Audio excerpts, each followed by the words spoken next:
What's up, y'all? Hola, ¿cómo estás? Y con the mayo coming up. Oh, wepa! Yes, we love our Mexicanas and Mexicos. Yup. Too cute. Yup. I'm so weak, but no, for real. Hi, you guys. Welcome back to the greatest show on earth. Yes. Let me stop. It really is. Honestly, it really is. If y'all listen, it really is. No, seriously. This is still so surreal that we get a chance to do this like this. That's so crazy. I love it. It's just going to get better and better. Hey, that motherfucking part. And I just might be moving down here. Because I be tearing up 85 just to get down here. Tearing up. Like, stopping at Starbucks to get a little something to keep me up. Like, tearing it up. Tearing it up. But all for the sake of, and the name of, for the love of, SNDTRACKERS. Mm-hmm. Just about, you asked me what I do. What you said? You asked me what I do and who I do it for? Mm-hmm. SNDTRACKERS. Yes. I do it for the hood. Yes. But we are here. We are back. And we will be talking about the one and only legendary super producer himself. Super producer. Virginia's own. Pharrell. They call him Pharrell because he's the truth. Crazy though.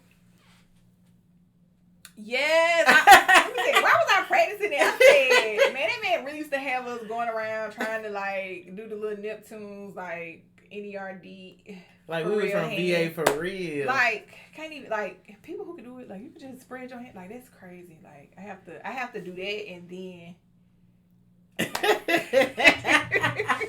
It's a whole situation, okay? It's a whole situation. Yes. But yes, we are talking about Pharrell. Mm-hmm. But before we get into this episode, flashback, last episode. Girl, tearing it down. Y'all, that's just my dog Storm. You is gonna hear her because we gotta put her in training because she is really a Negro dog. Why y'all dog is like my sister? Shout out to Big Brew. I love you so much, nephew. I'm not talking about you, but you. Shout out you need some house trade. My folks.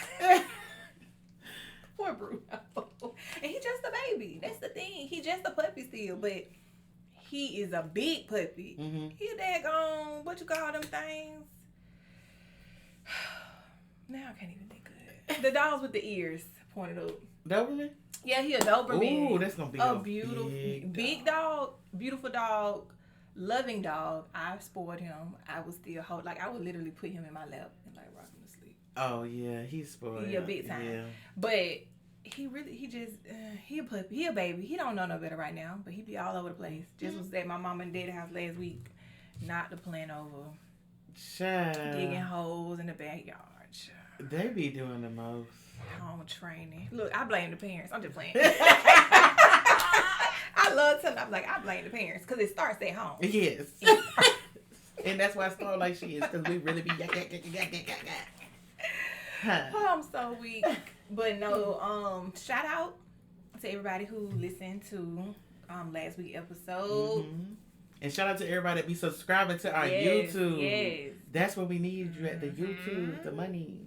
And all of the people that's on TikTok. Yes. They be, commenting and liking and sharing and Instagram. And then y'all that be downloading the playlist. Fucks with y'all the long way, the strong way.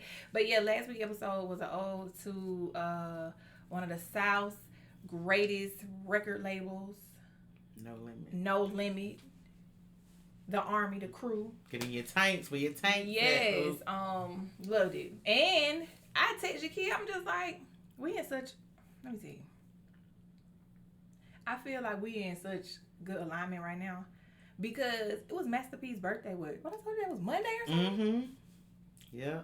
We had just dropped the episode Friday. And it was the 20th year anniversary of, was it C-Murders? One of C-Murder album? It may have been C-Murder that you texted me about. One of their albums. It was the 20th year anniversary. Yeah, so that's like, come on now. Come on. Like, seriously.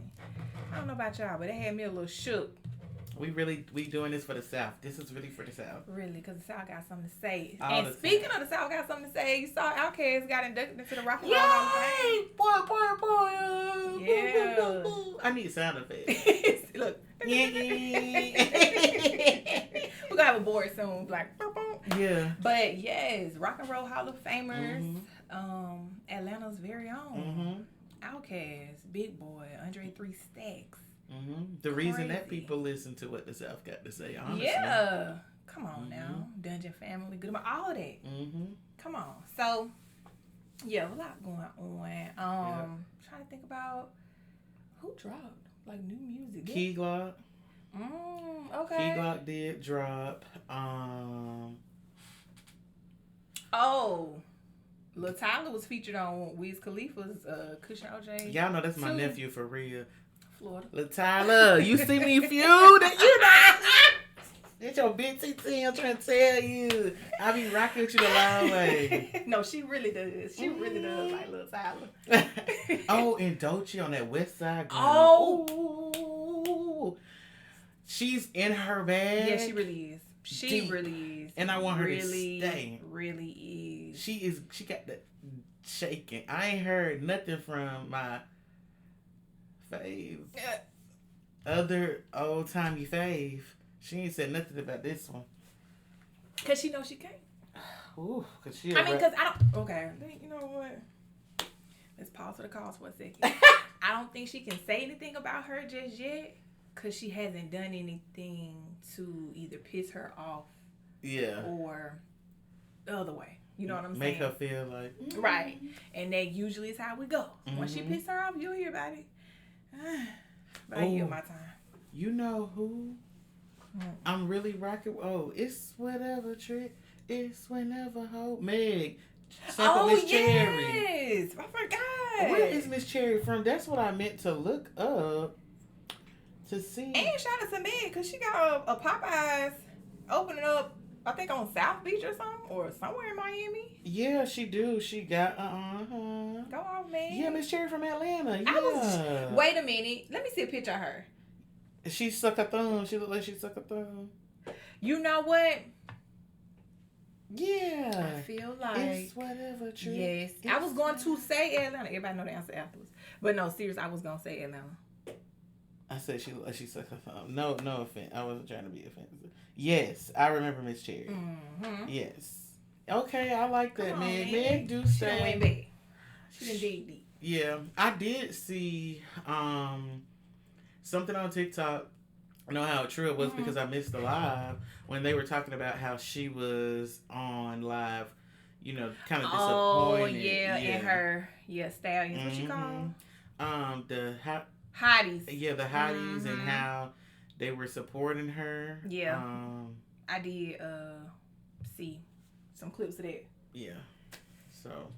Well, some of the feedback that I think I did like were some people talking about how they wish Meg jumped into her getting an R&B singer to do the chorus. Like her choruses aren't singable, rap alongable because of her flow. Like not too many people are going to be able to rap along to her or sing along to her stuff. And it was just like you're gonna have to maybe go back to when rappers and R&B people would come together like peanut butter and jelly and like make a hit. Like you don't have to sing all your hooks, But I did kind of like that. I'm just like, yeah, that makes sense.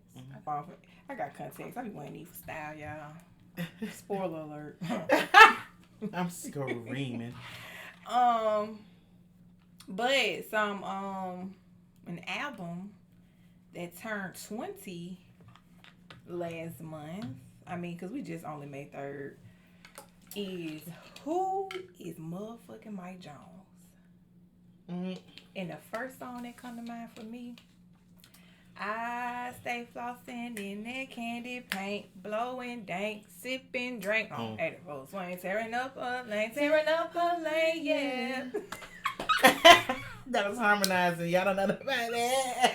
Man, listen, that flossing, I feel like I had it on my MySpace. 9 times out of 10 I did. Yeah. I feel like I played Flossing a lot. Like, that was my song. Flossing was it. Yeah. And, of course, back then, and still tipping on fofos, wrapped in fofos. Tipping. Fofos, I'm tipping. Wood grain, I'm gripping. Catch me lane switching with the paint dripping. Hold on now. I ain't a rapper. Okay. But I got a little flow. Might got a signer. Might got a signer. No, seriously. Who wants to? But, yes, who is Mike Jones? That's crazy that album is 20 years old. Like, what are you telling me? Because, again, I don't know if I told y'all, but I'm a substitute teacher right now. And this album turning 20 and me being in the school, my mind just be a little warped. Because I'm talking to kids that weren't even born when I was in high school. No. Like, they were just being born as I was graduating. Like, they don't even know the goodness. Let me give y'all something over there. These two little boys, I think they were trying to be funny. They swept them down. They weren't trying to be funny. Another little boy actually goes to the bathroom. I heard him say Miss Williams. So I said, what you call me? So why the other little boy gonna say, he called you Dage Loaf? I said, quit playing with me. He gonna say, nah, I'm serious. I'm serious, miss. He called you Dage Loaf. So I look at the other little boy. I said, he didn't say that, did he? He said, no. He said Miss Williams. I said, I know that. So then the other little boy gonna come back around talking about, you know who Dage Loaf is?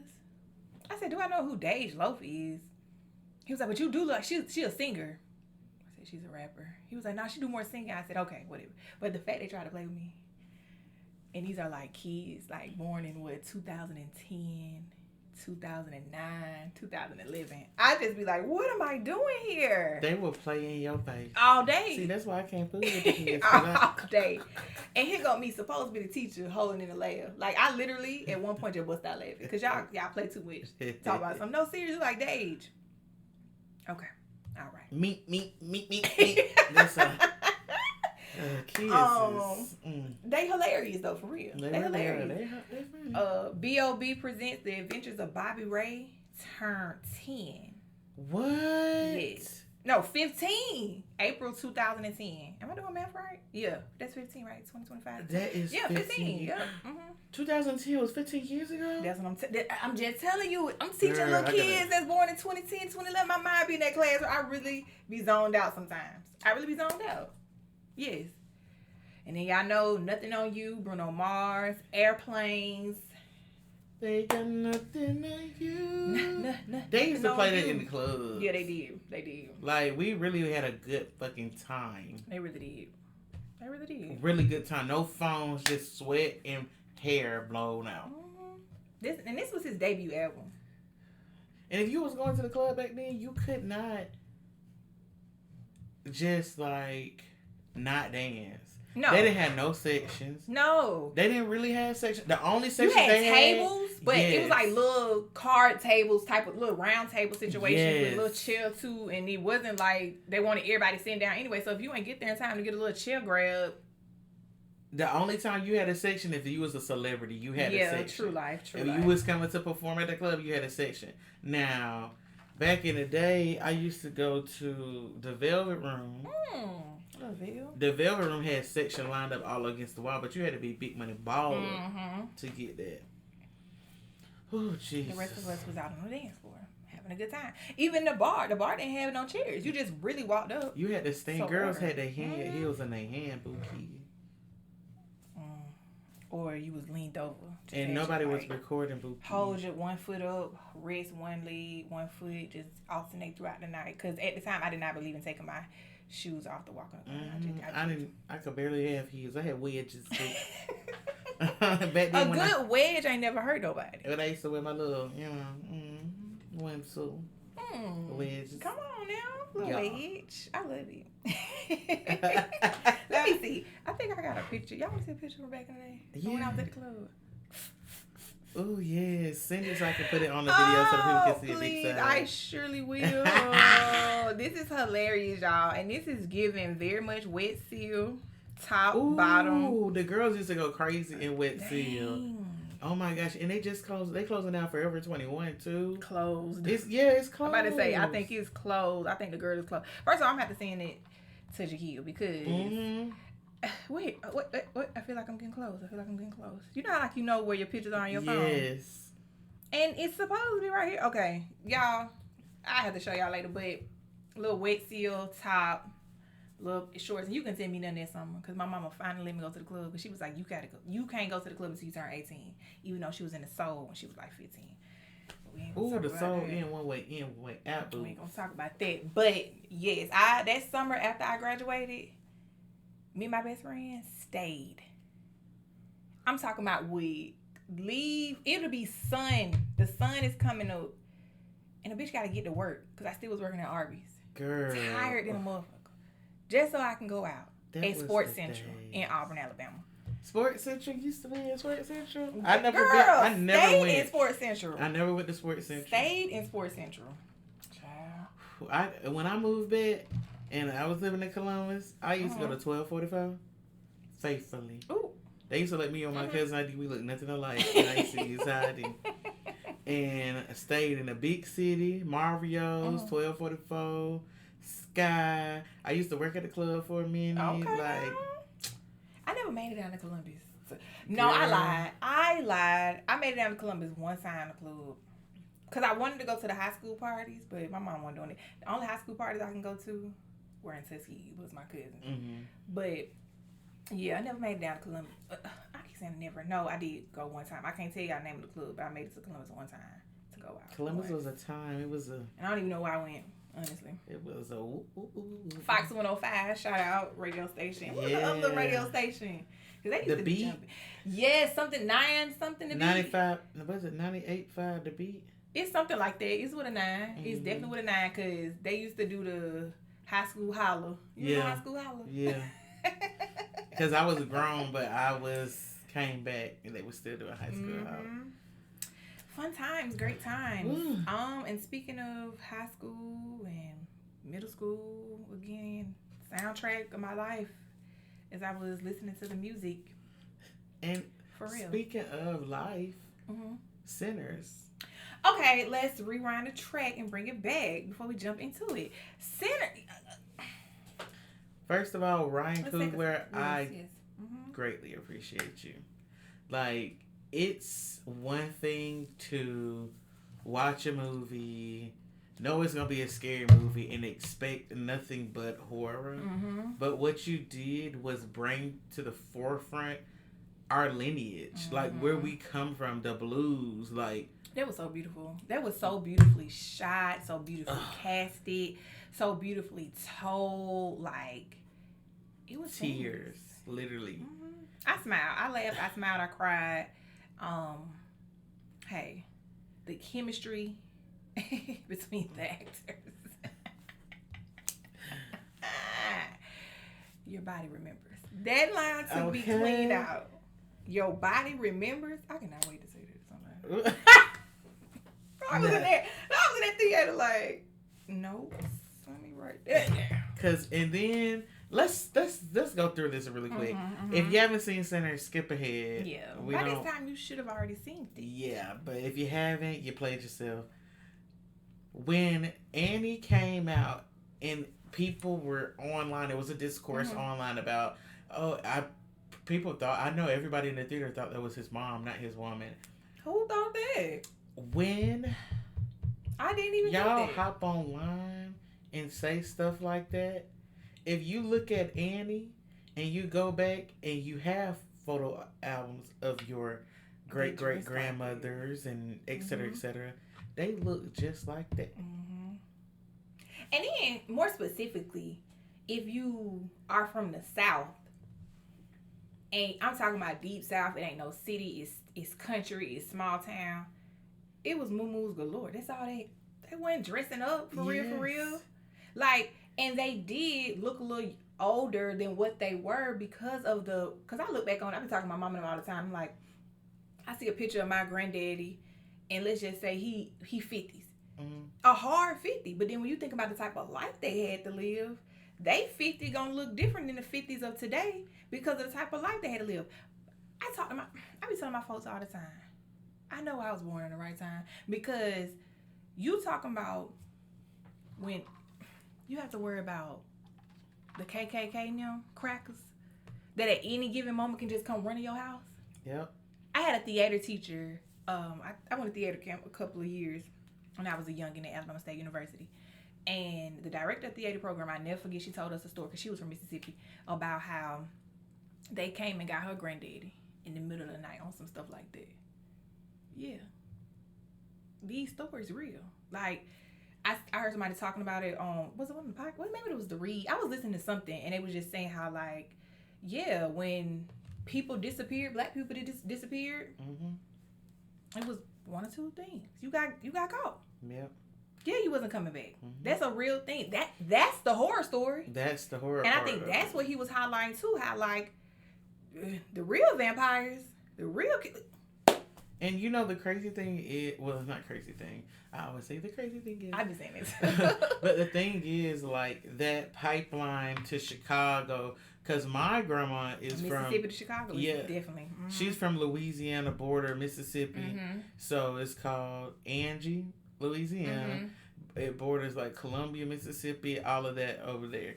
It's deep country. And she moved to Chicago right when she graduated high school. She went straight to Chicago. It's a pipeline. And when they had that money and they came back to start the juke joint, and the plan was for them to be ambushed in their juke joint. Because how dare you niggas? God forbid black people have anything. And it's still like that till today, to this day. Yes, really it is. Yeah. I know there was a story that was going viral about a black owned children's bookstore or bookstore in Raleigh, North Carolina. And I think it was the only black business and black bookstore. It was something along those lines. You know what them crackers did? And hey, and if you offended by me saying crackers and you're not a cracker. It's a distinct difference in what I'm saying when I say cracker.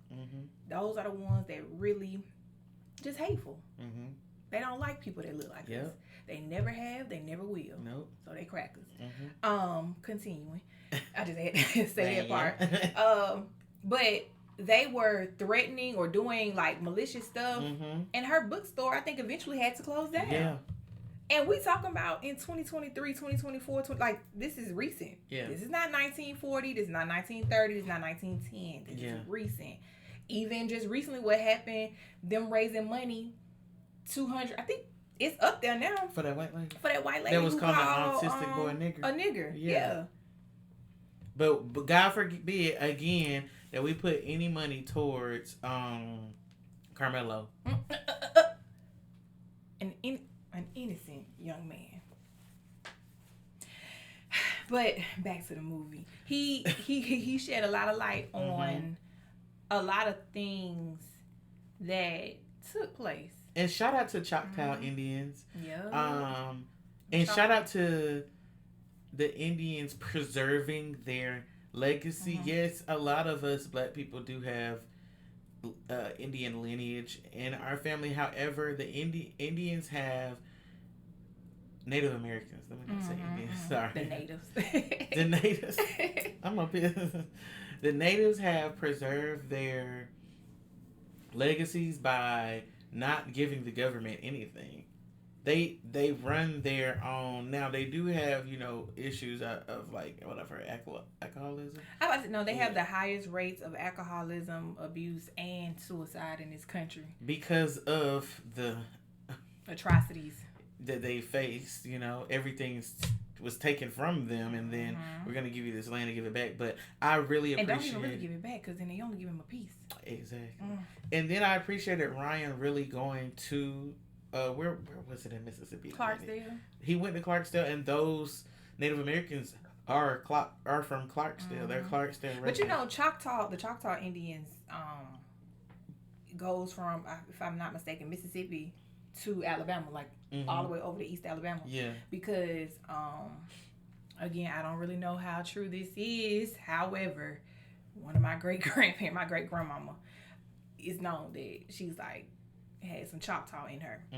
And when I looked it up and I realized that Choctaw is actually native to those lands, I'm like, y'all niggas might be telling the truth this time. 'Cause I ain't gonna hold y'all. Everybody that say they got Native American in them don't have Native American. Really. No. It is really not. I said I wouldn't mind going to see if my blood, because you know, if you find out you have native blood, like you get some tax, you get a little tax for you don't got to pay tax on you get that money too. Who I need to check call? Every month. You got to do. You have to have. They have to accept you. Got you to paperwork. in the tribe. Yep. Yeah. You got to have paperwork. All of that. But yeah, he really went down and did his research. You know what I liked? I think he was on the Breakfast Club and he talked about this. This was a clip that went viral, just saying how, for so long he thought he had to go to Africa, the continent, to reach his ancestors. Yeah. And all along, you got people that are 100 years, 50 years out, your ancestors that you knew or know of, got pictures of in these sacred lands. When I say these sacred lands, I mean the South. Yeah. The South. It's really, like, when I say the lands really, they are sacred here. Yeah. They really are. Yeah. Like, to be able to drive past and see cotton fields or see old plantation homes and nice plantation homes that are still up and running, because the industry is weird. Like the people who have their weddings and bed and baths and whatever. But it's crazy to pass by those things and see, like, damn. Because when I drive, my mind goes back. I do think about our ancestors. I just be like, dang, like, I can't imagine living in them times, or I have to go to the bathroom outside, or I'm a slave, or you know, it's the 1950s, and hey, how dare you nigga be driving a car at this hour of the night? What you doing? Pull over. Like, my mind goes to those things. And even for him to place us back like a juke joint, like, I know that in that one scene when I think they had to tell Smoke, like, be easy on the customers paying with the wooden nickels. That's how they was paid. That's how they were getting paid. And then you think about all the work that they did. Because you know what they did? They used to have a process. You're getting these wooden nickels and you can only buy from their general store. Yep. And that's wild. Like, I remember, like, from my family's perspective, where my mom was like, yeah, we used to have to get up and pick peas. And then before her, they were still picking cotton. My aunties, my mama is the youngest child. So I don't think she had to pick cotton. And she said because she was the youngest, she used to just get away with, like, going to the house. But they still were picking cotton. Like, my aunties, my oldest aunties are 82. 82. They were just born in the 1940s. When you think about stuff that happened in the 40s, this is after the Great Depression. This is after World War II era. You know, and they was doing this in the 60s, in the 50s. And then I did a 23andMe. If they make a clone, y'all are blessed. Child, at this point, you ain't really gonna stop Nathaniel. But I have Irish in me. Okay. And you know, well, my grandma is so weird. They're from Lee County. Okay. All of them transferred to Utica, New York. But they're from Lee County. Like, they pipeline in New York. So that's This is how we go. When you look at the Great Migration, it's so cool to me. That's like one of the moments in history that I really, like, love. Because it just goes. So like you said, like, Louisiana people, they went to California. Mississippi people went to Chicago. Alabama people went to Detroit. People from the Carolinas ended up in New York. Like, even Alabama people end up in Connecticut. So for my family, actually my family did a reverse migration. Instead of going up north, my mama's side of the family in the 50s, most of them, except for her mom and her uncle, her grandmama, her granddaddy, and her other aunts and uncles and their families all went to Florida. Oh. And the only reason why the Great Migration even went how it went was because of opportunity. They felt like, oh, this was the land of opportunity. Getting away from the Jim Crow South, not knowing they were still going up to a different type of Jim Crow and segregation. It wasn't called Jim Crow up there, but it definitely was Jim Crow affiliated. And I was even shocked to find out, like, I asked my mom, I was like, why would they even go to Florida? That's even further south. That's crazy. But it worked. I think one of my mama's uncles had moved down there, and he found, I think they told me picking oranges or something. It had something to do with agriculture, like picking fruit. And so when he went down there, He told his mama, told his daddy, other siblings, they took their families. And so my mama's family all live mostly in Apopka, Florida. And it's not, even people from that part of Macon County, and we know other people that's from that area that moved to Apopka, Florida. So, and I got family that went to Connecticut. Like when my aunties graduated high school, they said they went straight to Tuskegee, got them a bus ticket, and moved to New York. Ain't know nobody. It was my aunt, they twins.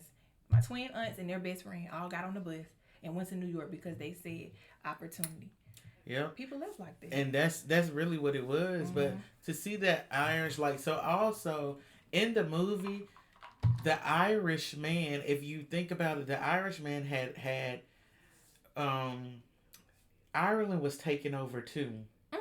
By, who was it taken over by? I can't remember. Yes. England. So that's like that's a good one.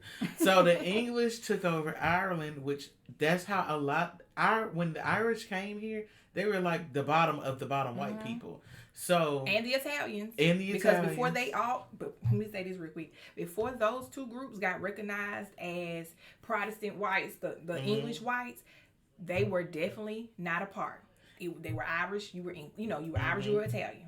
And they try to shit on the boo-boo, but shitting boo-boo on the black people, because that was the only thing that could be lower than them. It couldn't be once they got welcomed in, because before that it was all together. Because you know what, the Irish, like I said, they really were at the bottom of the Europeans, and they not only came to the Americas, they came to the Caribbean.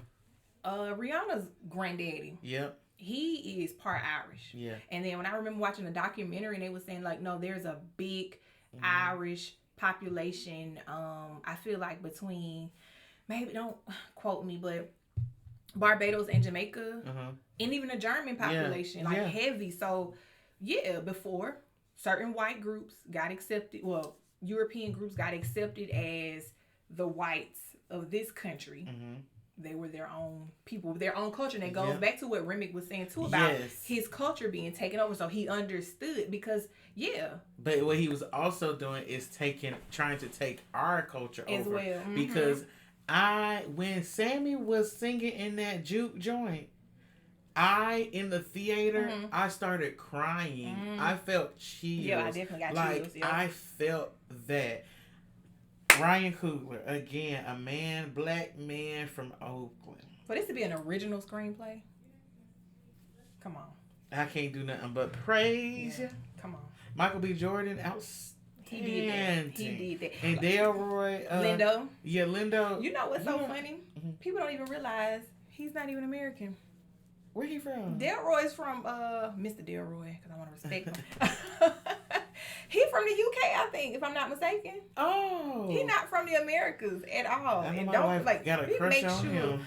Hey, she loves that old man. I love him because he's been a part of a lot of black ass movies. And my mind gonna immediately go to Crooklyn. Oh, yep, because he was the daddy. That was the daddy. Yes, let me make sure I'm telling y'all right there. Yes, he's English born. Wow. But was his parents in the military? Or he just and he has Scorpio. But you know, the way that he moved here when he was 16 years old to San Francisco. Oh wow. Left London and they moved to Canada for a few years and then came down here. Oh wow. He's not American, but he's a great actor. He's a fantastic actor because I thought he was. That scene was improvised when they was in that car. Yeah. And he was telling that story. Yeah, I saw the interview.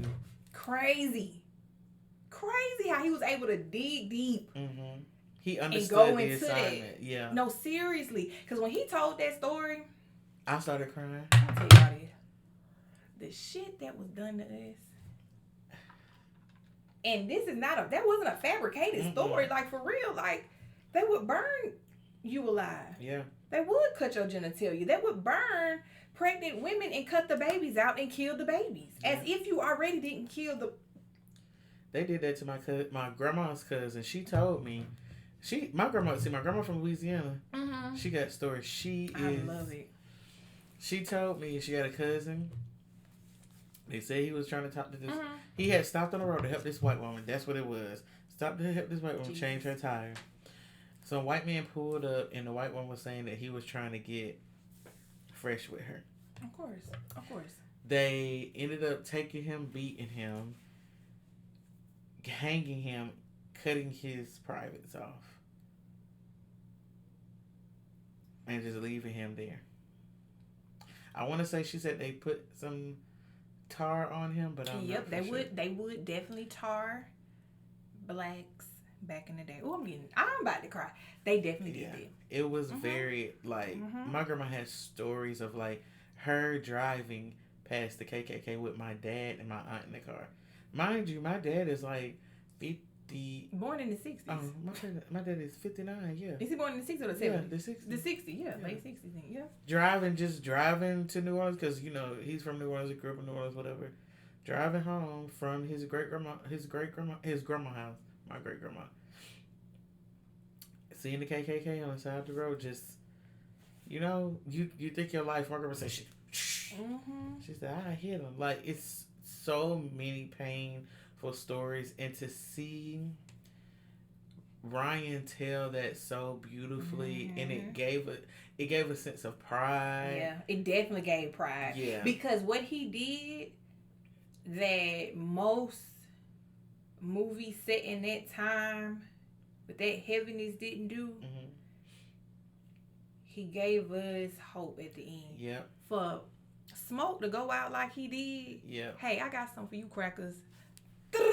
Yeah. Come on. Da da da da. What people don't say? Huh. Let that chopper. Huh. Wham. Y'all was burnt out. Come on. I'm so serious. I was smiling from ear to ear. I think I even sat up in my seat a little bit. Cause what y'all thought? He didn't forget about that. And the fact that he was ready, him and his brother was ready because they knew they was coming. Yeah. That was the last thing he had to do. Yep. And you know what? And what else I did enjoy is the hoodoo aspect of it. That right there, I would tell y'all some stuff I can't give y'all too much about who I am. But that hoodoo sense of it, really, because some of us do have practitioners and a lineage of practitioners that were in our family, and that I remember my grandma telling me she took me to a hoodoo lady when I was little. She took my daddy to a hoodoo lady when he was little, like, and my auntie. Like, my grandma really, believed in that stuff, and for it to have been ostracized all of these years, demonized, but not by mistake. Not they did that on purpose. Yeah, because even for me, I don't growing up, you definitely was taught, that's devil and all this kind of stuff. And then the older you get and you start researching and looking up documentaries, and you was just like, this ain't nothing that come from over there. Like, all of this is tied, because what, I don't want to mince my words and stuff like that, but then, like, I think hoodoo is American based, I feel like, with African lineage. But then voodoo, if I'm not mistaken, I might be switching it around, but voodoo and hoodoo, like, it got ties to the continent. Yeah. And it got brought from over there. And then once the Mississippis and the Louisianas and all of that, that is based off that. Like, hoodoo, I think, is based in that region, like, specifically. And that's what kept some of y'all ancestors alive. Yep. That's true. And they practice it with spiritual. It's all spiritual. Yep. The things we do now, like people say, if you around here eating black-eyed peas and collard greens on New Year's, baby, that's a tie-in. Don't sweep your feet. You don't put your purse on the floor. All of that is a tie-in. Like, but as I'm on this side of my life and what we going through with Big Orange, Agent Orange, you see how easy it is for history after a while to get revised and get retold to make sense for the time that it's in. Yeah.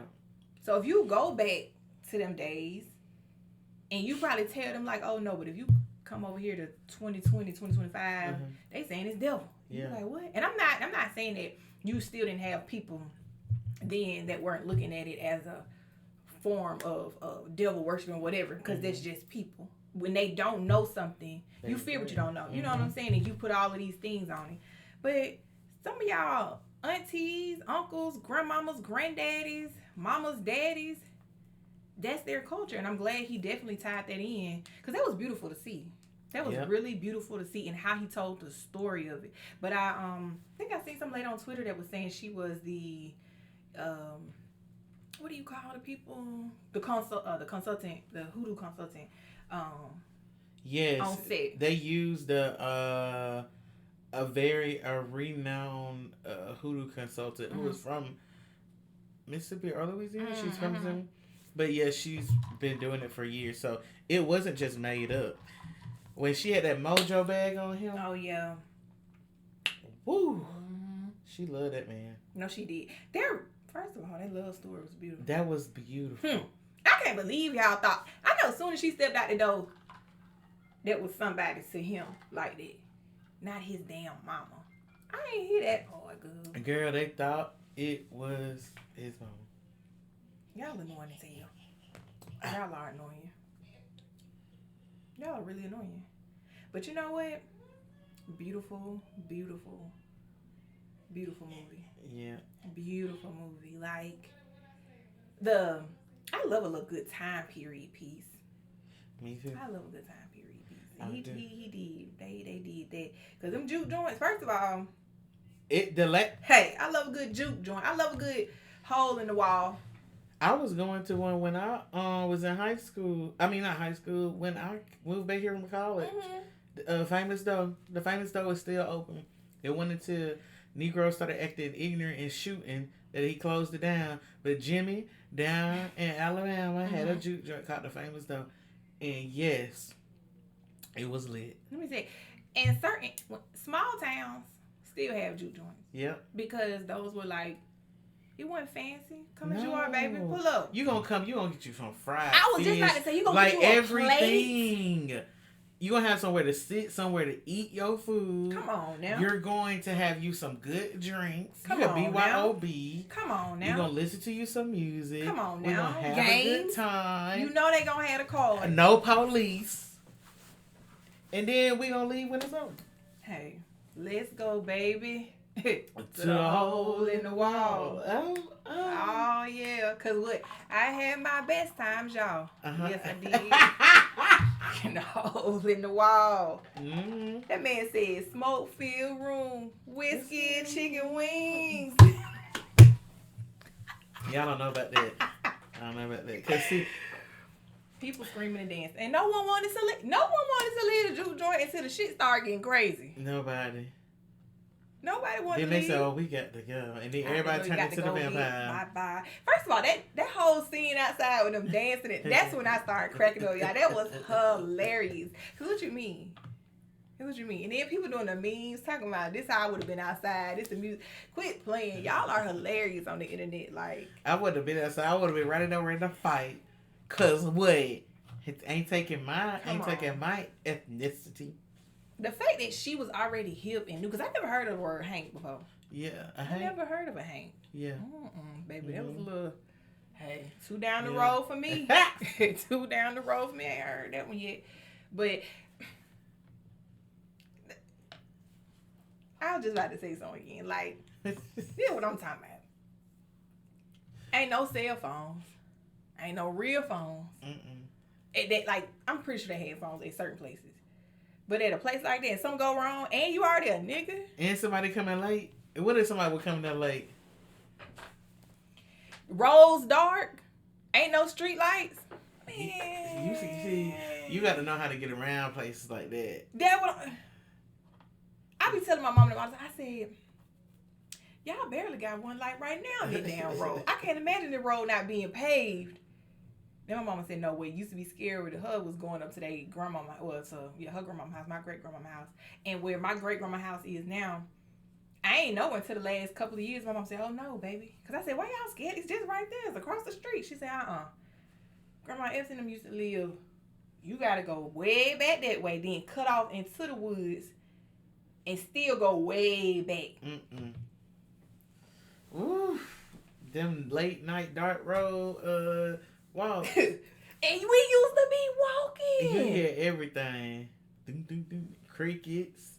You talking about your cousin stay here, your great grandmama stay there, your grandmama stay there, your auntie stay here, your uncle stay there, all your cousins, everybody in between. We got to walk. That's how it is now. Still on the road. That's fine. I love it. I love it. And walking that when you was little. Yes. And no fear then, for real. I was scared out there in the dark like that. Pitch black. You right. You can't even see in front of you. You're just walking. No cell phones. No cell phones. You're just walking. The road was not paved then. Ooh. Well, Sinners is great. Mm-hmm. Thank you, Ryan Coogler. Oh, and then last thing, Rod Wave. He did the song, the ending song, credit song. Did. You know who I wish he would have probably got on it? Who? Big Creed. Yeah. Being from Mississippi. Yeah, he from Mississippi. Yeah. Agent was okay. Yep. Mm-hmm. That just would have been fine. Yeah. I think that would have been fine. But okay. Now we're gonna move along to our main topic of the day. Dun, dun, dun, dun, dun, dun. VA's on. Yeah. Mr. Something in the Water himself. Pharrell Skateboard P. Williams, y'all. That's a fine. You speaking of a vampire. That man don't age. That man is 52 or something. And that man look like he in his 30s. Mm-hmm. I'm talking about the skin is taut. Like, he well kept. Like, well kept. Mm-hmm. That's a beautiful man. I love Pharrell. Yeah. They call him, again, they call him Pharrell because he's the truth. Every time I hear his name, that's what I have to say. You know what? For real. How he started. Mm-hmm. Rump, chicka. Teenagers writing. I literally watched Piece by Piece. If you haven't seen Piece by Piece, it's great. It's a Lego movie that about Pharrell's background. It's great, y'all. So I watch it. Just go watch it because it's so cool. But watching that, and he was talking about like he grew up with the Clips and Shay. I think that's his name. That was a part of N.E.R.D. Mm-hmm. They all grew up together. They all used to go to the Virginia Beach boardwalk because that's where everybody was. Went to school with Missy and Timberlake. Like, think about this. All of the people in that area that came up. Yes. Missy Timberlake. That's who's just named. Nicole Ray, if you know, you know. Yeah. You talking about Chad Hugo. You talking about Pharrell Williams. Yeah. Allen Iverson. Like, all them people come from down that way. They know each other. Mike Vick. Ain't Mike Vick from down that way too? He's from Norfolk. But yeah, yes. But no, that's all. Norfolk, Suffolk, Hampton, Virginia Beach. Mm-hmm. Yep. So Portsmouth, like St. Pete, like Petersburg, I think that's what it is. Yes, Portsmouth. All of it. Hampton. I was thinking about moving that way too. I wouldn't have mind. No, seriously. Before I chose Tuskegee, Hampton was my number one. I wanted to go to Hampton so bad because my mom and daddy took us. I never get 6th grade. Took us up there for spring break, and I fell in love with Virginia. Then I was like, that place is beautiful. I want to live there. And then fast forward, I did end up living in VA, but now that part of VA, because that's the other thing. Virginia is a big ass state. Yes, it is, and it's made up of 2 different cultures.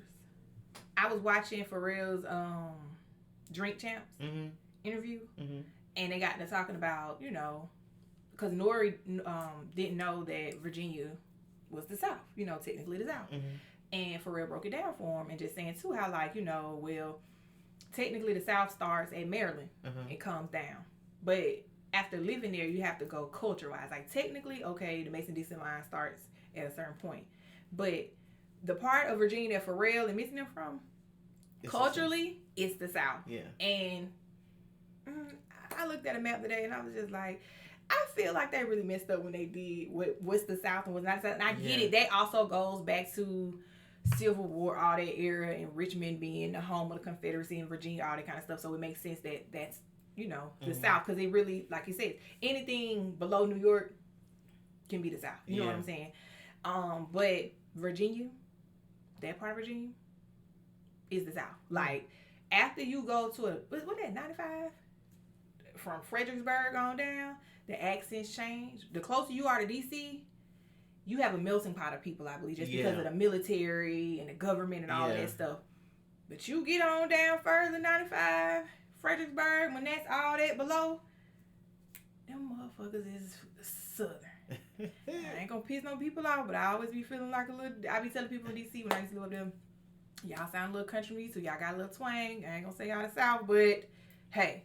Yeah. But yeah. Yeah. Something was in the water down that way. Yeah, and so that's what they say. Something is always in the water. Hence the name of his the festival. The festival, something's in the water. But yeah, he ended up like he was saying, like hooking up with Chad, and he had synesthesia, where he would see color when he heard music. Wow. So I'm like, that's cool. Like, he said Stevie Wonder would always do it for him, where he would see color when he would play the music.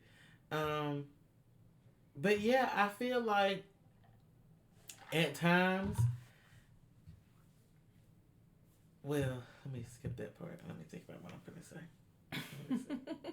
Okay, so after that whole situation, they started blowing up. The first song that really got them like to pop was Super Thug. I did not know that. What? And Noriega. You want to know how they made that? No. So, again, piece by piece. So he took Nori the beats, right? Played them two. He wasn't feeling them. He said the third beat, listen to it when you get to Miami. Nori said he listened to him. He got to Miami. He said, everybody wants me to produce, but they won't. I mean, everybody wants my beats, but they won't let me produce. Let me produce this. He let him produce it. Yep. Do y'all know that the what that comes from Nori keeping count? Yeah, because he did say at the time he didn't know how to count his bars or something like that. Yep. I'm like that. Your mind to think like this man. He said after that was up. Like everybody wanted to work with.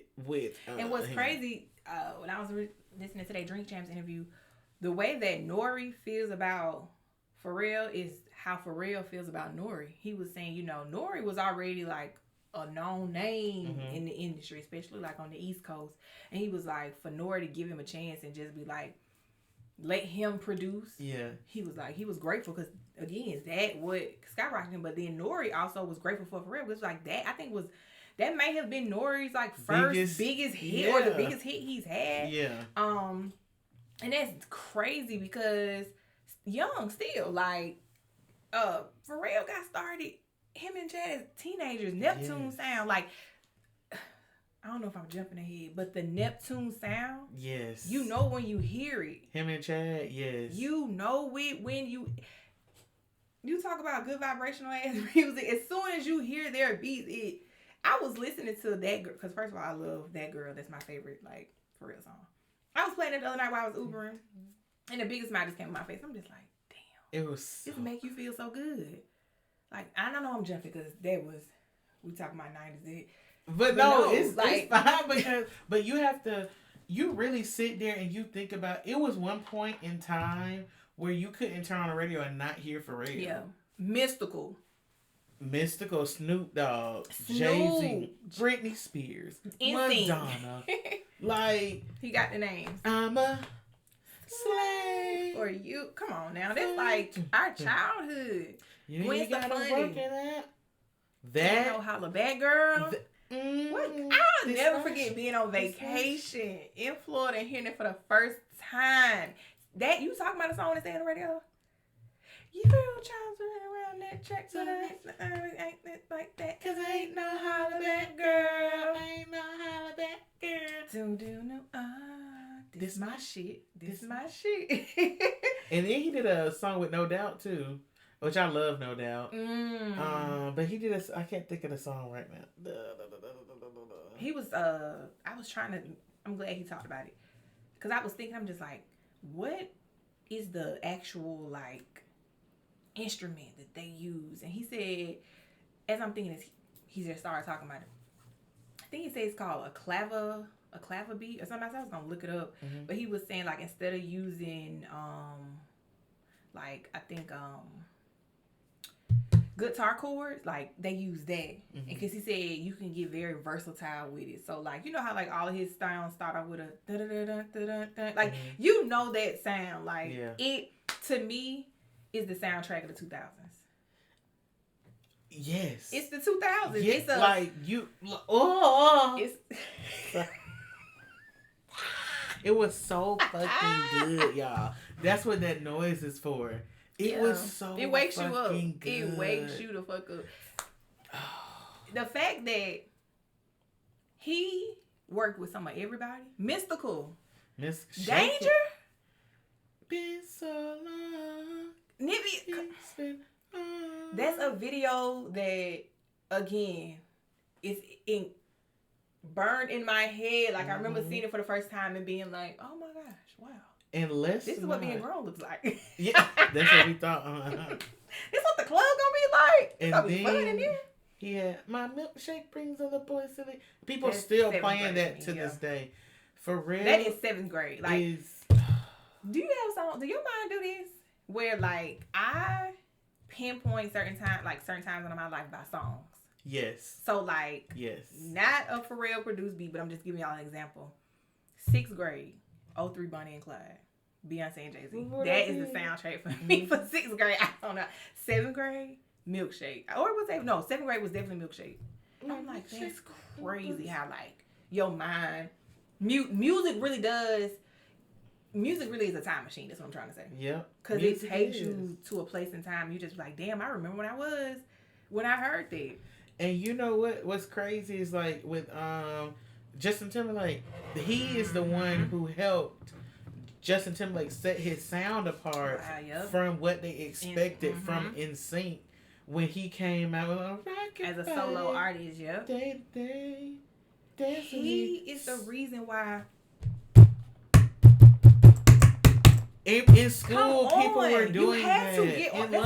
You had to get on the table, your desk, the lunch table, and do the beat, the grinding beat. Doing, man.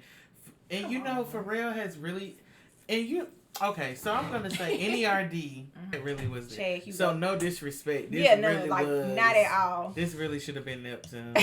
So, but we just gonna go with it. We still shouting out Chad. Still respect Chad. But you're right. He did. Now the reason I feel like we're probably going more into Pharrell and not Chad is because Pharrell did do things by himself. Yeah, he was more than and then he did his the vocals. career was diversified. Yeah, and he did more of the vocals. Yeah. Even though the Neptunes may have produced it, he was the one that was leading vocals and doing this and doing that. So it would be like Pharrell featuring the Neptunes, which is.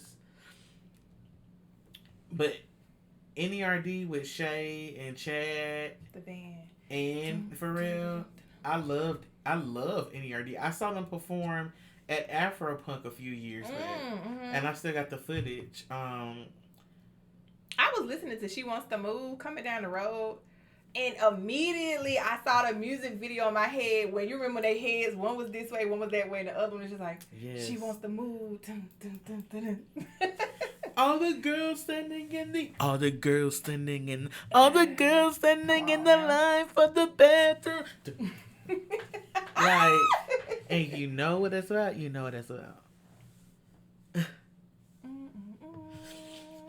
I don't do those things. I just say. Shaquille, please. Moving into Pharrell's solo career though, fronting. You talk about wanting to be grown. I'm like, this house parties? What y'all I want that to be me so bad. What? In a mansion? In a mansion? We just drinking and chilling. I know that I can't do no. You know I want you. You know I want you, man. I'm ready to dinner. Look at us. Don't even know the words. But they don't know to know the fucking words. Baby, because when they're, you know I want you. You should stop running, babe. Oh, doom, doom, doom, doom, doom. Oh. Like, that's his music, their music, his music. Man, it makes you want to get up and just dance. I need somebody to host a Neptune sound party. Maybe you should do it. Oh. Maybe you should do it during Homecoming week. Yeah, that's a different sound. I might, I feature a little song at the party. See? Might. See? Don't take that. But no, you talk about you can't be a wallflower. You have to, like, it just starts and it just comes up. Yep. And you have to move. You know what really was crazy? Let me tell y'all what really was crazy. So when he did Drop It Like It's Hot, first of all, beautiful. When another video that I wish, baby, I want to go to Brazil. I mean, I'm grown now. I can go to Brazil if I want to. But you talking about, I want to sit on them steps. That's what I was just about to say. Yeah. He helped. Okay, Snoop Dogg and Pharrell are probably two people, and they're not the only two people. But when you think about the eras they had, like, he helped Snoop Dogg. Yeah. Coming to that era in his life, like that smooth Uncle Snoop, like that's when he started really being like. I mean, he still was a gangster, he still was a, you know what I'm saying, but that persona had started coming down, and it was feel good music. Yeah, Uncle Snoop was making feel good music. Yeah, come on. And you know when he came out with the crazy thing when he did Drop It Like It's Hot again, watch the documentary movie Piece by Piece. He did it with his tongue in the suit. Like, he just, you know how he made that song and made the beat from that. Do you know how? It ain't the tornado whistle, is it? It is. Do you? Well, first time we both looked over to the window and then paused and said, "Oh, y'all gonna get all this." Because listen, do you know how musically inclined you have to be to really do that with y'all? Yeah, to think of a beat. Wait. The Neptunes produced Green Light. On B-Day? No. Oh. You're holding up traffic. Green means go, because if you want to. Turn out the green light. I think so. Go. I'm looking at. First of all, hold on. Whoa. That was my. First of all, that. Oh, no, it wasn't. That wasn't. That. Hold on. I'm on the wrong. Yes, it is, sir. For real? Yes. Oh, my God. Hold on now. Hold on. Yes, it was. Holding up traffic green. If you want to. Turn out the green light. If you want to. Wow. Okay. Y'all better. Let me tell you. Little Neptunes. That's their range, though. Their range. Ridiculous. Because then you can't forget about Girls Them Sugar. Mm-hmm. Been in mind of them girls, them sugar. Them sugar. If I could take the stars out the sky. That's another video I wish I could have experienced as an adult. She was just like this. Them blue lights. The sweats. Mm-hmm. If I could be your girl. If I could be your girl. All right now. What we doing? Yeah, man.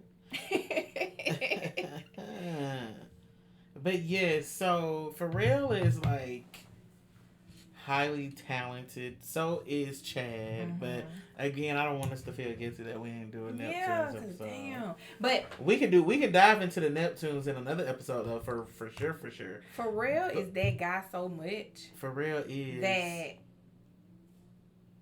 composer.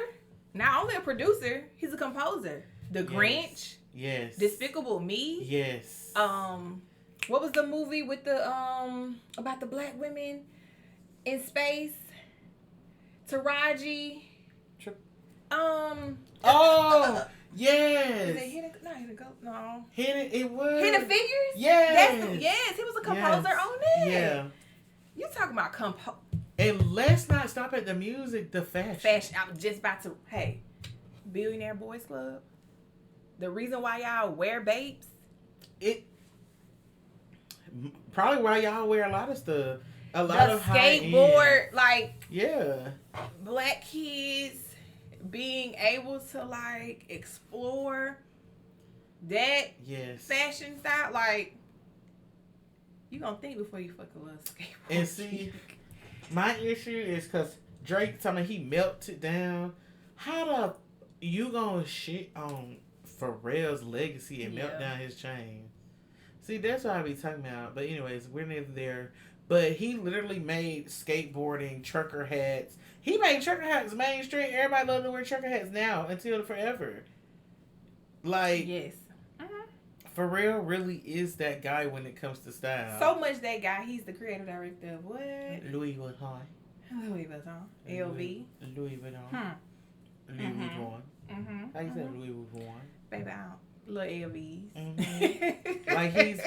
People, like, I see him on a lot of people's boards, fashion boards, when it comes to fashion, when it comes to style, because a lot of people don't have style, so they look for somebody who is stylish and you know, just replicate them. And Pharrell is he's gender neutral. I was about to say, first of all, you talking about, I would, any given moment, would shop in his closet, would have Pharrell style me. I would look for him for inspiration. Because like you just said, their gender, like, he just fly. Didn't Tiana Taylor? She was signed, no, she was signed up under Kanye. But I feel like Pharrell discovered her. Yeah, because her Sweet 16. Yeah, Wasn't he at her Sweet 16? He was, because I think she was signed. Let's see. We're going to come back to that. But yes, Pharrell is the fashion icon. Like, a lot of people like to say it's Kanye, but... I mean, they both. I'm not going to lie. We're going to give Kanye, because...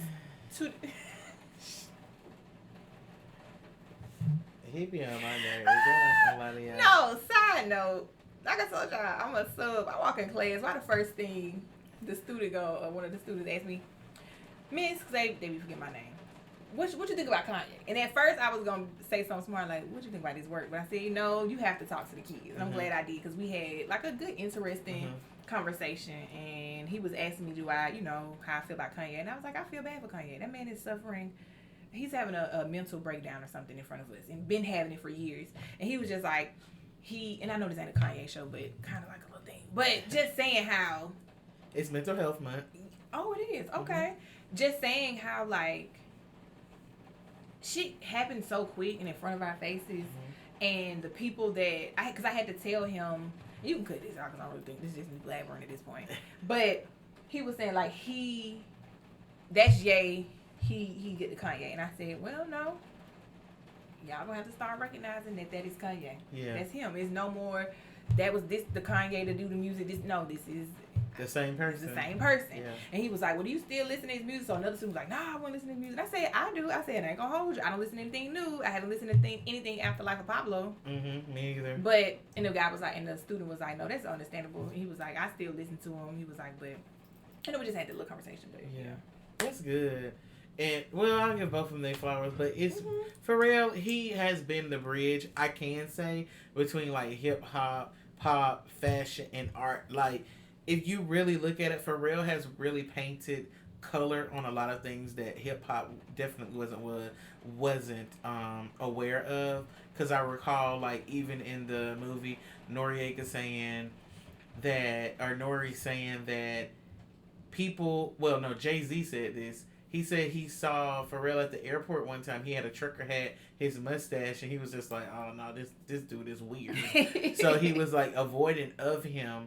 But in reality, that difference, that weirdness brought so much creative juice out of him.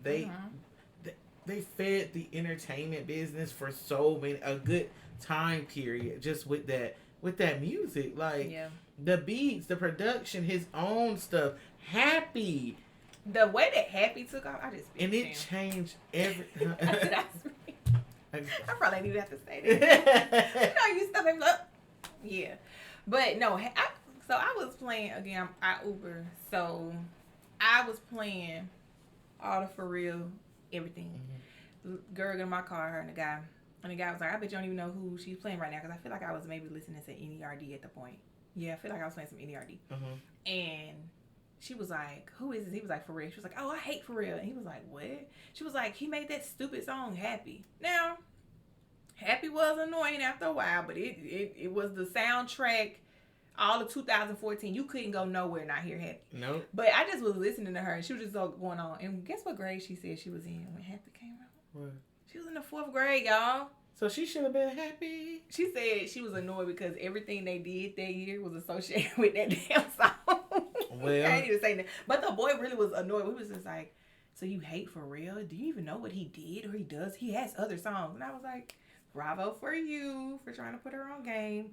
But when I did the math, I was like, she only like 18. Yeah. If she ain't hip, she ain't hip. Yeah. And it's just that. And that's what he told her. He was like, you don't even know there are songs that you seen today or that's produced or wrote by Pharrell. I'm like, tell a little. Yeah, because he worked on Black is King too with Beyonce. He worked on. Did he work on? He didn't work on Renaissance. I don't think he worked on Renaissance. No, that wasn't his jig. But you know, he has been an influence on a lot of artists.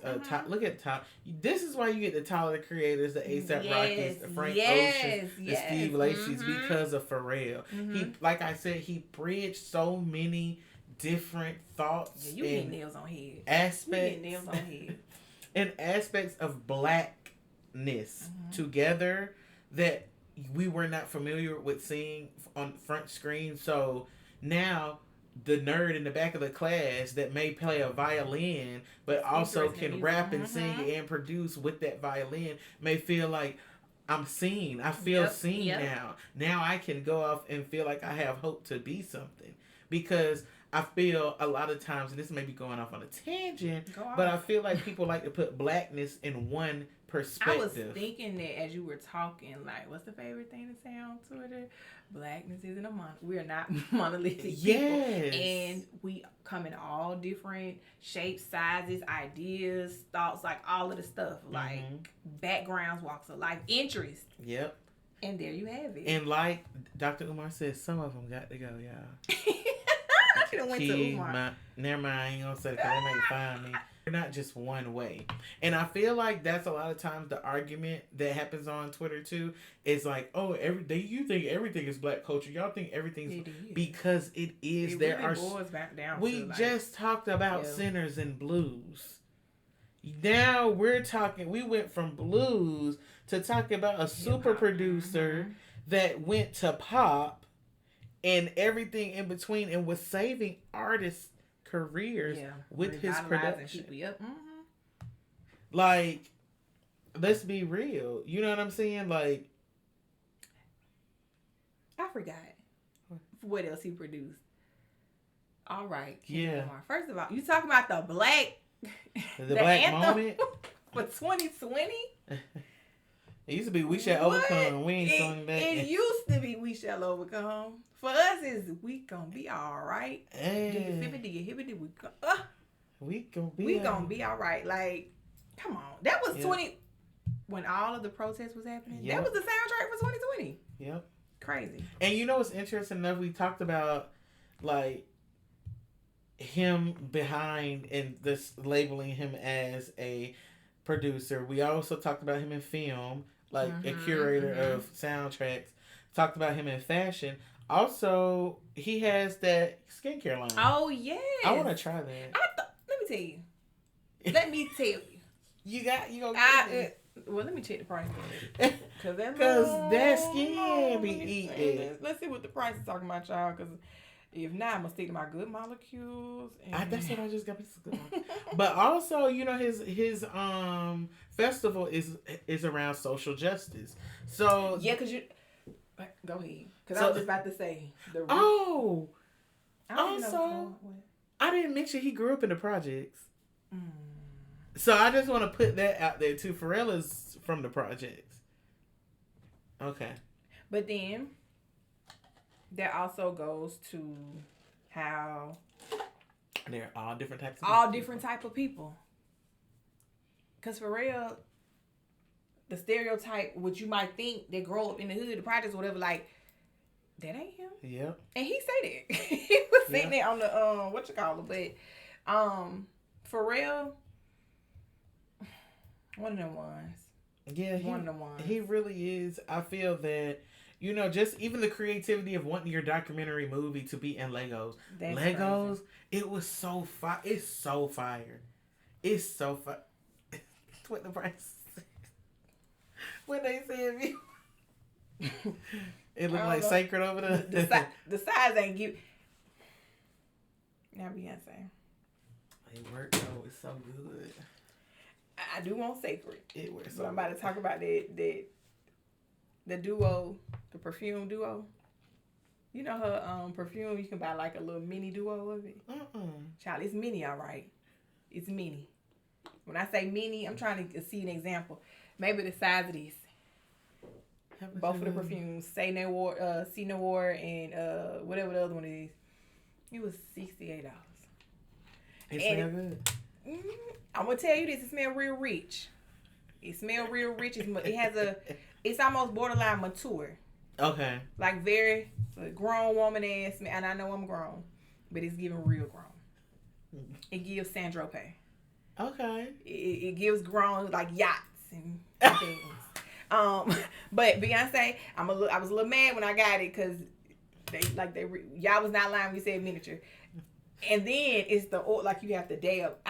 I want to hit you with a huh. You know what I started doing? Going on TikTok and looking up stuff to see how big it is. I did do it, but see, I knew it was gonna be that size, but I still wanted. I can't decide. But I still was annoyed though. I'm just like, that's what you got on there?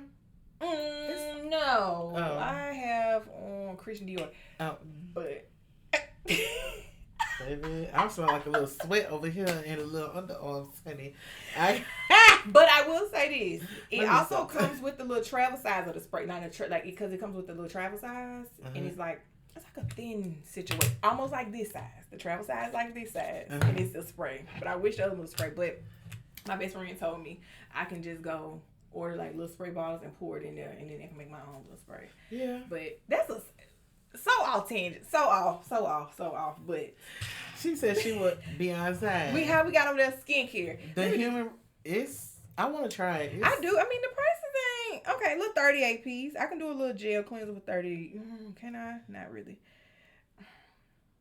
Okay, so we know we gonna work. We gonna work on that for real. We will. But that's also, my price range. You know what I think keeps him looking young is his childlike mind. His childlike. Oh, probably so. Yeah, but really, what disappointed me in learning, just doing research, learning more about Pharrell. I really hate that him and Chad don't speak anymore because of I feel like it was a communication misunderstanding where Pharrell put in to own a trademark of the Neptunes. Wow.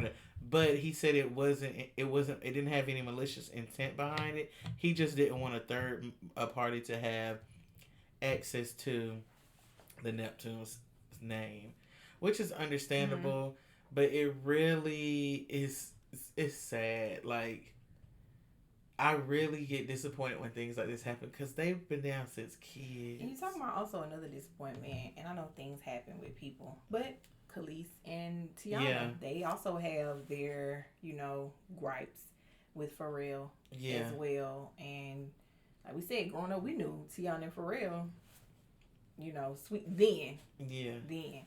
But I think her issue, she just felt like he didn't protect her more as a young girl coming in the industry, like with her career and stuff like that. And then I feel like Khalees, it's the whole like writing credit, like she didn't get the credit. Yeah, Milkshake or her other songs. I feel like maybe or was it just Milkshake? He owns all of her discography, I believe, because they produced a large amount of her discography. Because I remember Beyonce used on Renaissance. And I can't remember what song. She was like, Beyonce didn't ask me, but she asked Pharrell, who owned the song. And unfortunately, it's sad that even, working, I always tell like the artists I work with, get their papers together first before you talk about working with somebody, because even if they are a friend, business always comes first. Unfortunately, and I just really hate that they fell out like that, to be honest. His beefs are kind of like, I don't think it's in... Just learning more about Pharrell, I don't think Pharrell intentionally does things. I just think he isn't aware of a lot of outside things or thinking of how other people could think. Like, maybe you should have talked to Chad about the situation. Maybe you should have had Tiana more, and he didn't think that because it's like, oh, she can handle herself. but also you only do what you know to do. He said something on Drink Champs that I feel like ties into what you're saying. He said that a lot of times he feel like his downfall was being too zoomed in, and not zooming out, because they were talking about the situation. And I noticed that happened between I guess when the Clips were signed to Jive, and Jive wasn't really doing right by the Clips at the time, and so there was something that went on where, you know, he was working with Justin Timberlake, and Justin was signed to Jive, and because of that, I think his team came to him and was just like, you know, well, maybe you don't work on anything Justin related until we get this situation with the Clips handled. But it kind of put him and Justin in a sticky situation, because Justin looked at it like, oh, it was told to him in a different way. Yeah. Like, if, I think, just overall, Pharrell thought he was, you know, being loyal and looking out for the Clips, you know, not working on stuff with Justin at the time.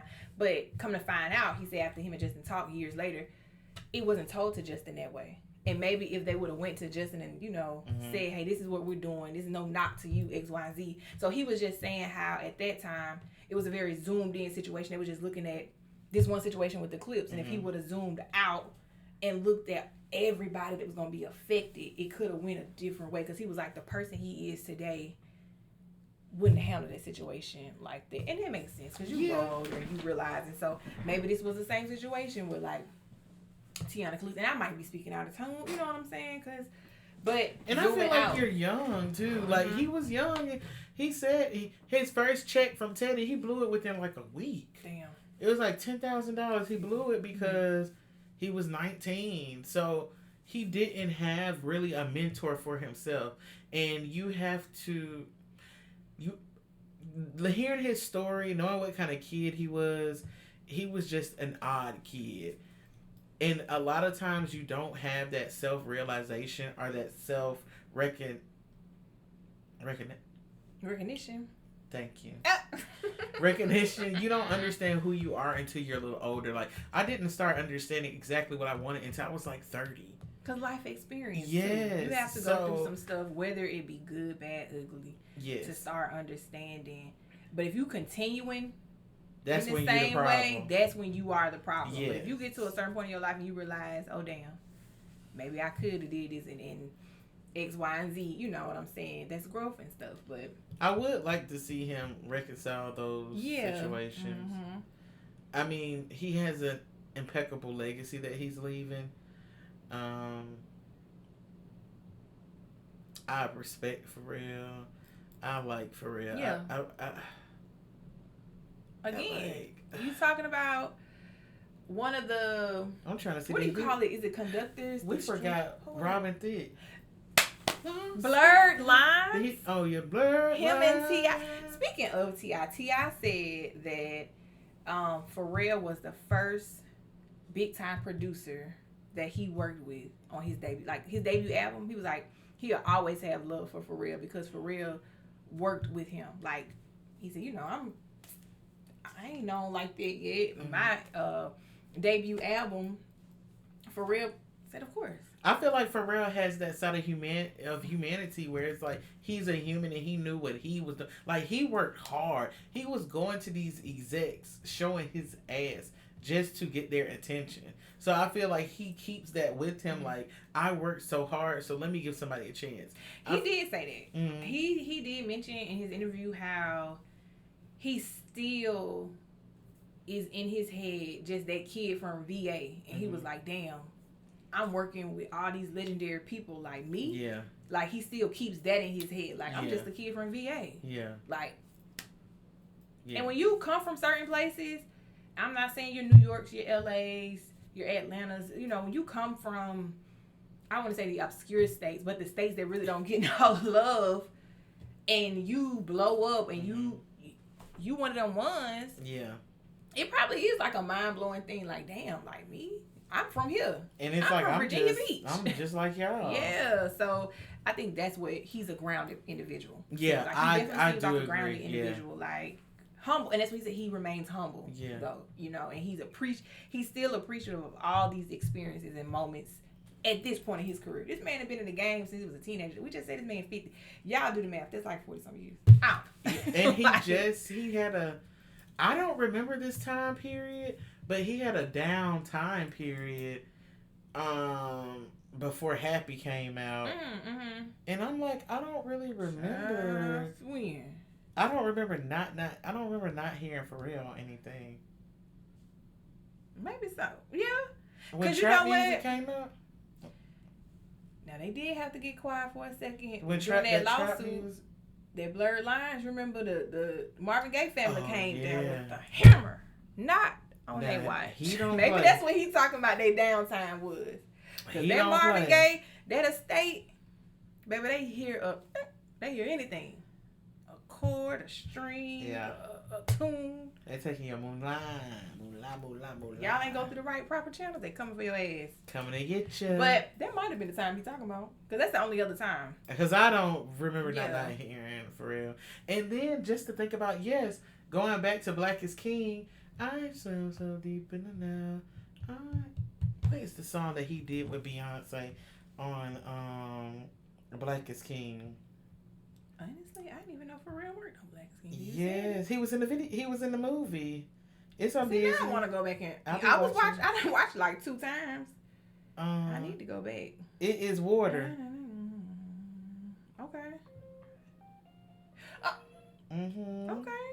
He did that, and I'm gonna say this really quick. Say it, sis. Because for years people were saying that Pharrell's mom was Asian.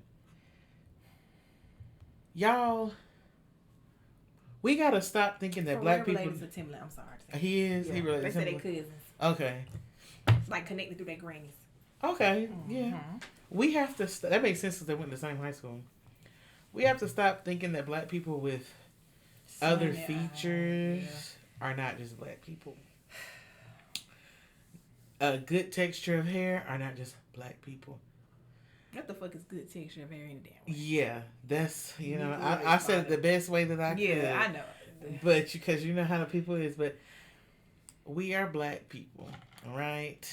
And when you think about how big the continent of Africa is, and all of the different peoples and tribes and all, and the first human being from the continent, and everybody else came from that.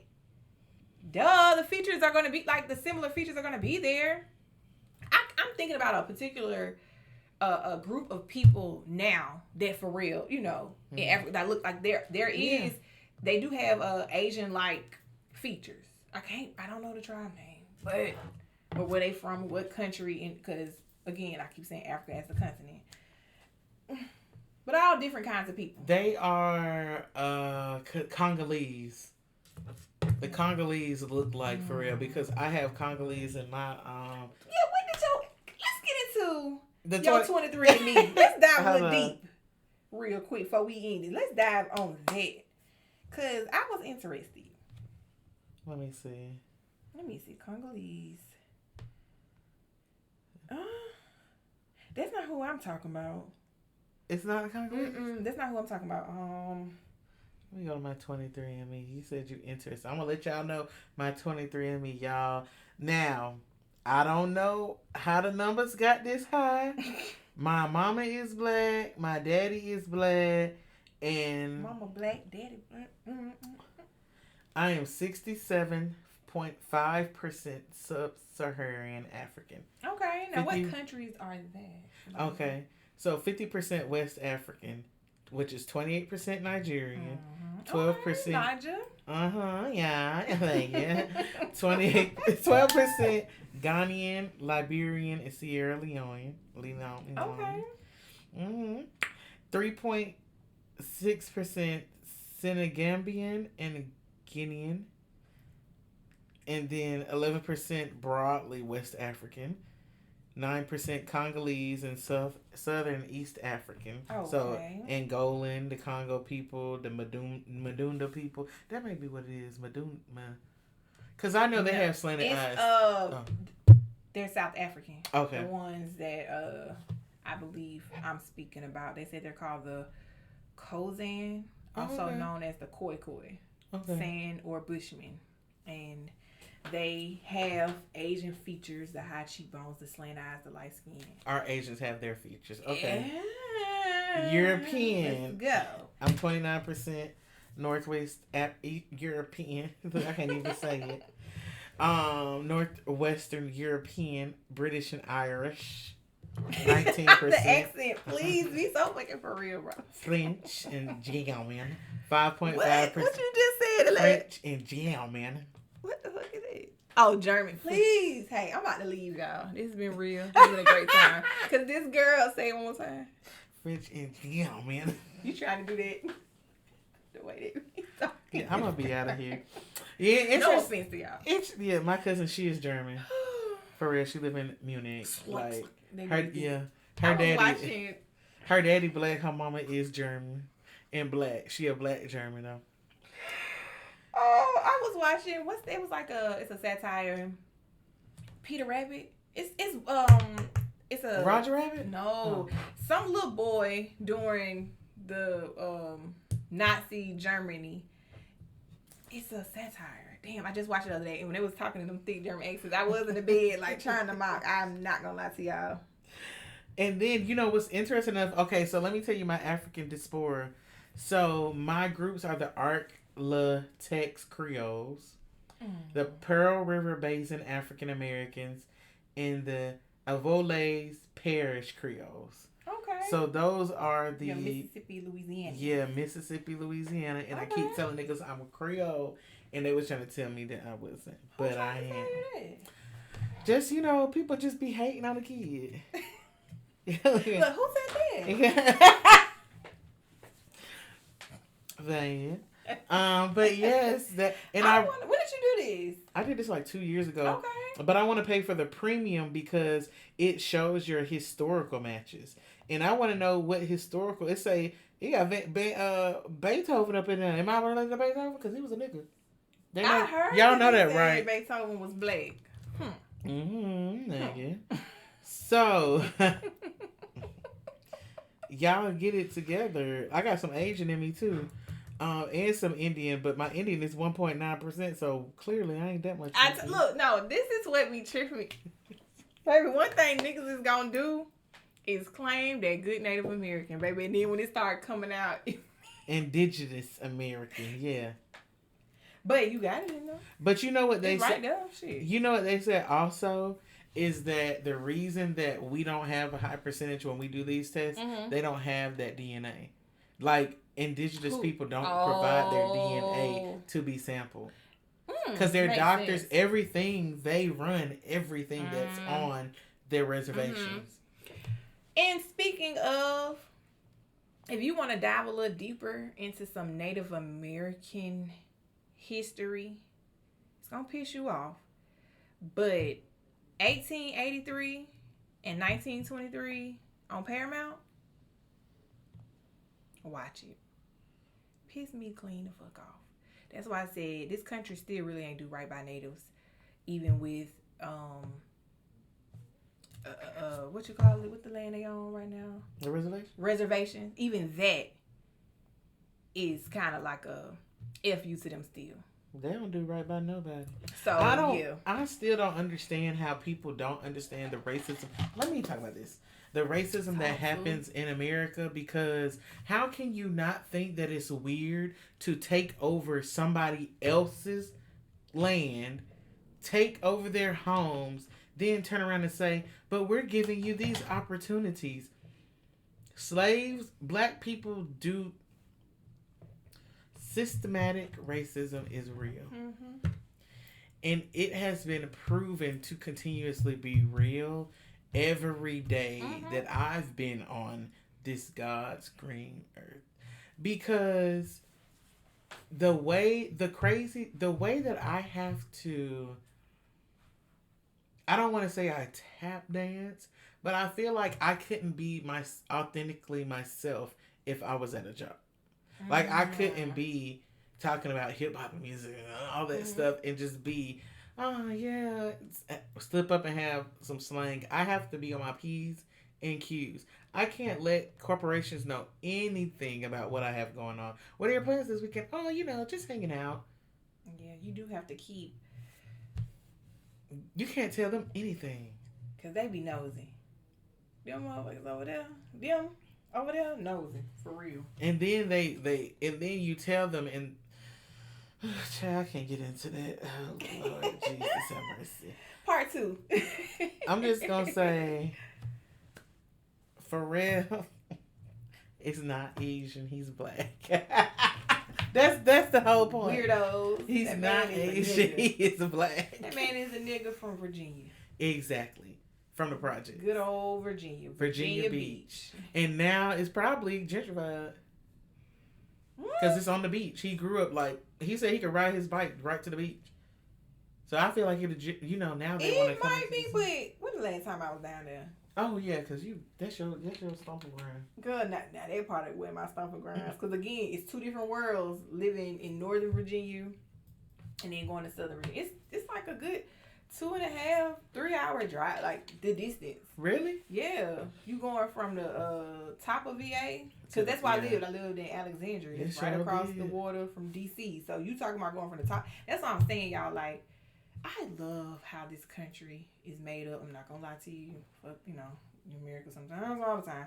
But when it comes to states, just like Northern California is different from Southern California. That is the same thing for Virginia. It's two different worlds. But I was 2021. Maybe it was like I used to pass it all the time because I would drive home. But actually going and visiting Virginia Beach, Hampton, and all that, I feel like it was like 2021, 2022, and I don't know too much. Like, gentrification definitely touches certain places, but yeah, ain't no telling. I think certain parts, maybe, you know what I'm saying? Certain parts of Virginia Beach might still be this or that. But I had a friend in Virginia Beach. I lost contact. Wish I could gain contact again, but I had a friend out there, so they said it was pretty cool. A beautiful place. I'm telling y'all, like Virginia's a beautiful state. Yeah. It really is. Beautiful people, nice, cool people. I loved it. I loved spending time up there. But, yeah. Virginia, I'm going to give you your props, girl. You produce some heavy hitters coming out of there. Missy Elliott, Timberlake, AI, Pharrell, Chad. Yeah. And D'Angelo. You know what? And on that note, y'all, we gonna see y'all next time. We hope you enjoyed the podcast. Please leave us comments, like, subscribe, and share, y'all. Like, subscribe, share. Like, subscribe, share. It's easy, y'all. Please, okay? Do that. Like, subscribe, share. Give us some comments. Let us know. Yes, all of that. All of the things. We love it. But thank y'all for watching on YouTube. Thank you for listening on your phone. Spotify, Apple. We appreciate it. Thank you for downloading. Oh yeah, and the playlist. Download it, play it, listen to it. Click the link. Yes. In the motherfucking bio. Whammy. All right. Peace out.